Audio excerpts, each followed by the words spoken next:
Good morning, Countryside. And welcome to the Monday, April 4th edition of the UPC Morning Show. Today on UPC, I have news on St. Petersburg, Russia. In entertainment, I have news on the Backstreet Boys. I'm Matthew Hutfields. And I'm Scott Lichkowski. UPC starts right now.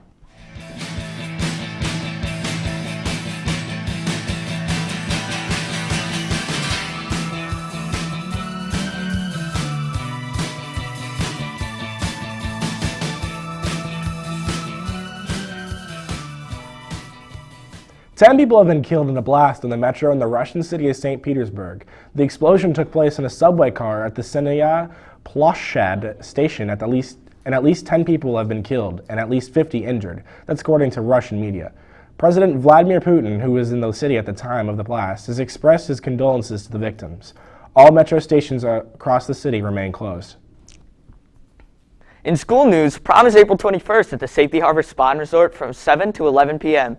Tickets will be sold cash only during both lunches and after school in front of the main office. In order to purchase a ticket, you must be a junior or senior, have a signed prom guidelines form, and no outstanding textbook or library obligations. Tickets will be sold on Wednesdays and Fridays only. Attention all seniors. We are beginning work on the senior slideshow and your pictures are needed. Please send a maximum of 12 photos to seniorvid2k17@gmail.com. Congratulations to the Indoor Percussion and Color Guard Ensemble. They placed second in the state, receiving the silver medal at the state championships held at Daytona Beach on Saturday. This is the best finish for this ensemble. Great job. Give your future children something to laugh about when they see your 2017 hairstyle. Reserve a copy of your yearbook today in room J6 or in the concourse during both prom ticket sales.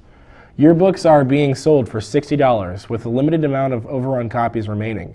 Seniors will have pre-purchased their yearbooks presented to them at senior breakfast, and underclass students will have their books delivered soon after. Manatees are now off the endangered species list. U.S. Fish and Wildlife Services are upgrading the status of the West Indian manatee from endangered to threatened. That means manatees are no longer in danger of extinction, but their numbers are still small enough that they should be protected. There were only a few hundred Florida manatees in the 1970s. Now it's estimated that there are over 6,600. Some environmentalists are against the new classification, arguing that it wasn't scientifically justified and the manatees are still in danger. Fish and wildlife officials say boat collisions are one of the main problems affecting manatees, along with climate change and algae blooms in Florida waters. In entertainment, Liam has news on the Backstreet Boys. Liam?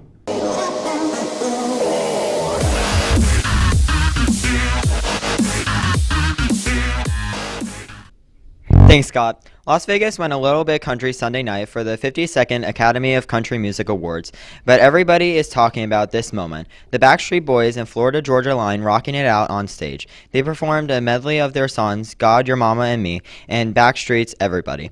They had the crowd on their feet. The Backstreet Boys are in the middle of the Las Vegas residency, but they're joining Florida Georgia's Line for a few shows on their tour this summer. That's all I have for you in entertainment. Now back to the news desk.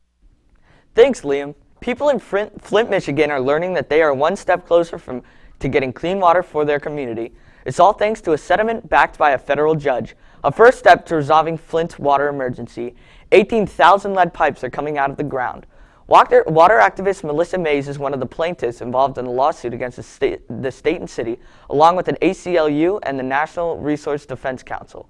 Earlier this week, a federal judge signed off on a settlement ordering the state to spend $97 million to replace all the lead service lines in the city. It's the first court-ordered agreement backed by federal judge. Flint residents gathered at New Jerusalem Baptist Church to learn more about the settlement Thursday afternoon. Part of the agreement requires the state to replace lead service lines even if the residents are behind on their water bills. Michigan will continue to provide water filters, and there will be no cost for replacement cartridges or household testing kits for the next 4 years. Flint's water supply was tainted with lead after tapping the Flint River as its water source while a new pipeline was being built on Lake Huron. But failure to treat the water with anti-corrosion chemicals caused lead to leach from old pipes into the city's water supply. The settlement, a victory for Flint's residents who say they've suffered enough. That's all we have for you today on UPC. Thank you for watching and have a great day, Countryside.